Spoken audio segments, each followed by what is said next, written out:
Pernahkah saudara bertanya, siapakah Yesus itu? Seperti yang diucapkan oleh malaikat Gabriel kepada Yusuf dalam mimpi. Engkau akan menamakan dia Yesus karena dialah yang akan menyelamatkan umatnya dari dosa mereka. Hal itu terjadi supaya genaplah yang difirmankan Tuhan oleh Nabi. Sesungguhnya anak darah itu akan mengandung dan melahirkan seorang anak laki-laki, dan mereka akan menamakan dia Immanuel, yang berarti Allah menyertai kita. Nubuatan Nabi Yesaya menuliskan bahwa bangsa yang berjalan di dalam kegelapan telah melihat terang yang besar. Mereka yang diam di negeri kekelapan, atasnya terang telah bersinar. Engkau telah menimbulkan banyak sorak-sorak dan sukacita yang besar. Mereka telah bersukacita di hadapanmu, seperti sukacita di waktu panen, seperti orang bersorak-sorak di waktu membagi-bagi jarahan. Sebab kuk yang menekannya dan gandar yang di atas bahunya serta tongkat si penindas telah kau patahkan seperti pada hari kekalahan Midian. Sebab setiap sepatu tentara yang berderap-derap dan setiap jubah yang berlumuran darah akan menjadi umpan api. Sebab seorang anak telah lahir untuk kita, seorang putra telah diberikan untuk kita. Lambang pemerintahan ada di atas bahunya, dan namanya disebutkan orang penasehat ajaib, Allah yang perkasa, Bapa yang kekal, Raja damai.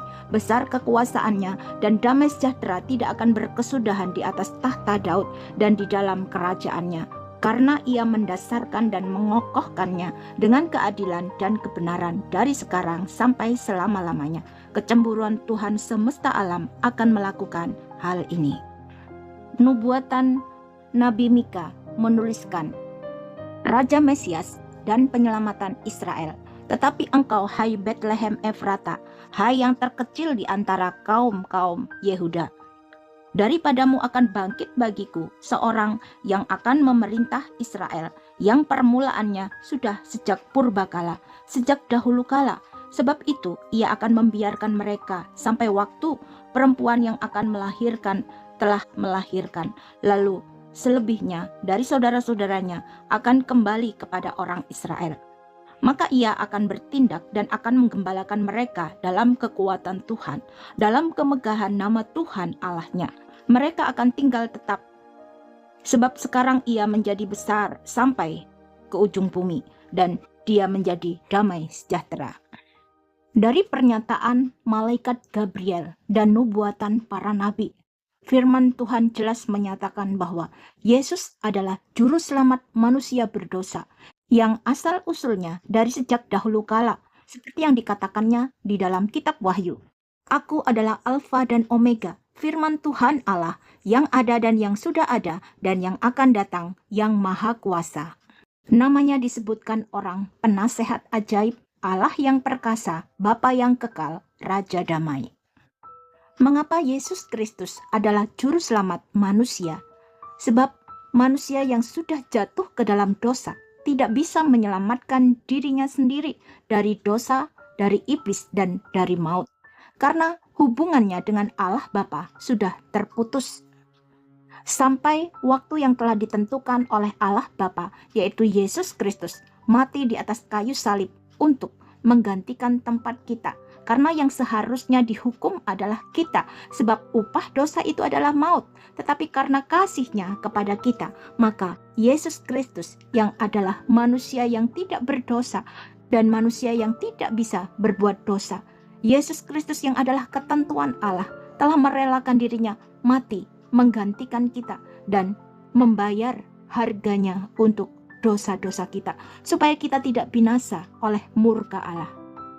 Dan kita semua yang percaya dan yang menerima Yesus Kristus sebagai Tuhan dan Juru Selamat secara pribadi di dalam kehidupan kita, maka pada saat itu juga kita diselamatkan dan kita diampuni dari dosa-dosa kita. Kita dilepaskan dari kuasa iblis, dari kuasa dosa dan dari kuasa maut, sehingga kita mendapatkan kelepasan, kesembuhan bagi roh, jiwa, dan tubuh kita.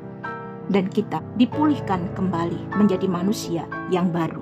Firman Tuhan, tetapi sekarang setelah kamu dimerdekakan dari dosa, Dan setelah kamu menjadi hamba Allah, kamu beroleh buah yang membawa kamu kepada pengudusan, dan sebagai kesudahannya ialah hidup yang kekal. Sebab upah dosa ialah maut, tetapi karunia Allah ialah hidup yang kekal dalam Kristus Yesus Tuhan kita. Siapakah Yesus itu? Yesus adalah Tuhan dan Raja. Setelah kita tahu dan mengenal bahwa Yesus Kristus adalah juru selamat umat manusia, maka kita tidak boleh hanya berhenti di situ saja, karena setelah kita dibebaskan dari dosa, dari iblis dan dari maut, maka kita sekarang sudah berada pada otoritas yang baru, yaitu otoritas Tuhan Yesus, yang artinya bahwa apabila kita menyerahkan diri kita di bawah otoritas Tuhan dan bertindak untuk mengucapkan firman-Nya dan taat akan perintahnya, maka kuasa Roh Kudus akan menopang segala perbuatan dan tindakan kita. Dan ketika kita berdoa di dalam nama Tuhan Yesus untuk mengusir roh kelemahan dan roh sakit penyakit, maka kuasa Roh Kudus akan bertindak menggantikan kita sehingga kesembuhan terjadi. Seorang perwira Romawi yang membawai 100 orang tentara yang datang kepada Yesus, yang mengerti akan arti bahwa di dalam penundukan ada otoritas. Ketika perwira itu mendengar tentang Yesus, ia menyuruh beberapa orang tua-tua Yahudi kepadanya untuk meminta supaya ia datang dan menyembuhkan hambanya.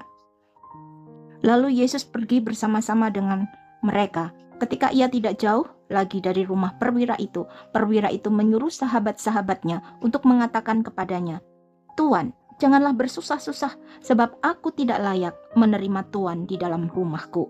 Sebab itu, aku juga menganggap diriku tidak layak untuk datang kepadamu, tetapi katakan saja sepatah kata, maka hambaku itu akan sembuh. Sebab aku sendiri seorang bawahan, dan di bawahku ada pula prajurit. Jika aku berkata kepada salah seorang prajurit itu pergi, maka ia pergi, dan kepada seorang lain datang, maka ia datang. Ataupun kepada hambaku, kerjakanlah ini, maka ia mengerjakannya." Setelah Yesus mendengar perkataan itu, ia heran akan dia, dan sambil berpaling kepada orang banyak yang mengikuti dia, ia berkata, "Aku berkata kepadamu, iman sebesar ini tidak pernah aku jumpai sekalipun di antara orang Israel." Dan setelah orang-orang yang disuruh itu kembali ke rumah, didapatinya lah hamba itu telah sehat kembali. Karena itu, tunduklah kepada Allah dan lawanlah iblis, maka ia akan lari daripadamu. Mendekatlah kepada Allah dan ia akan mendekat kepadamu. Tahirkanlah tanganmu, hai kamu orang-orang berdosa, dan sucikanlah hatimu, hai kamu yang mendua hati. Amin. Puji Tuhan.